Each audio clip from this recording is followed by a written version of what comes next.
হে জগতবাসী, আজ আমি শামীম আলী চিশতি আপনাদের সামনে আরও একটি আলোচনা নিয়ে আসলাম। সেই আলোচনাটি হলো যে যাক আরও একটু কথা বলে নিই এর সামনে। যে অনেকেই বলে যে আপনি হে জগতবাসী কেন বলেন, আপনি বিসমিল্লাহ বলতে পারেন, সালাম দিতে পারেন।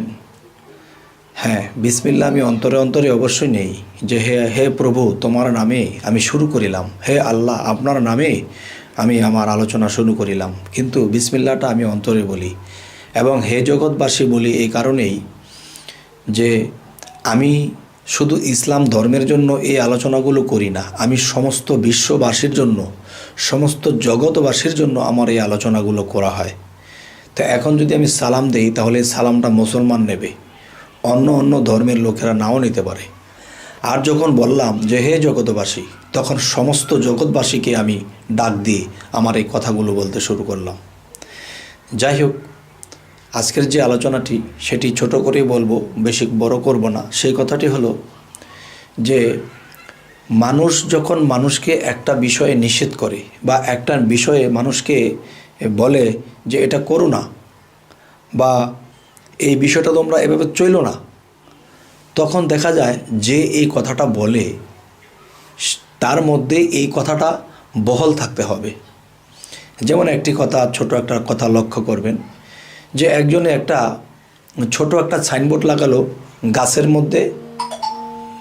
সেই সাইনবোর্ডের মধ্যে লেখা আছে কি যে এই গাছের মধ্যে প্যারাক মারা নিষেধ। তাহলে এই গাছের মধ্যে কেউ যেন কোনো প্যারাক না মারে, এই প্যারাকটা মারা নিষেধ। তো এখন আমি বলবো, যিনি এই ছোট সাইনবোর্ডটা গাছের মধ্যে লাগিয়েছেন তিনি কিন্তু যেই সাইনবোর্ডটি লাগিয়েছেন এই সাইনবোর্ডটা প্যারাক গেড়েই লাগিয়েছেন, প্যারাক মেরে দিয়ে এই সাইনবোর্ডটিকে লাগিয়েছেন। তাহলে তিনি তো বলেছে যে এই গাছের মধ্যে কেউ প্যারাক মারবেন না, নিষেধ করা হলো, কিন্তু যেটা দিয়ে নিষেধ করেছে এটার মধ্যেই প্যারাক মারা আছে।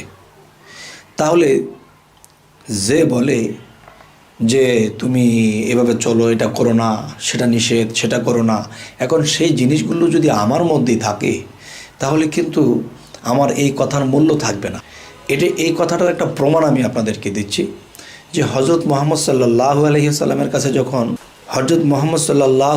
ওয়াসাল্লামের কাছে যখন কিছু ব্যক্তি বা একটা মা একটা ছেলেকে নিয়ে আসছে যে হুজুর আমার ছেলেকে নিষেধ করে দেন যে আমার ছেলেটা একটু চিনি বেশি খায়, তখন বলতেছে আচ্ছা ঠিক আছে কালকে আসেন। কালকে আসার পরে তখন বলল যে ঠিক আছে আবার কালকে আসেন। তখন বলল যে ঠিক আছে, তো পরের দিন আবার আসছে। 3 দিনের দিন হযরত মুহাম্মদ সাল্লাল্লাহু আলাইহি ওয়াসাল্লাম বললেন যে বাবা তুমি চিনিটা একটু কম খেও।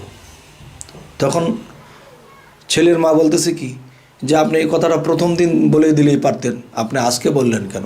তখন হযরত মুহাম্মদ সাল্লাল্লাহু আলাইহি ওয়াসাল্লাম বললেন, দেখো আমি তো নিজেই চিনি খাই, এখন আমি চিনি খাই, অন্যকে নিষেধ করি কিভাবে?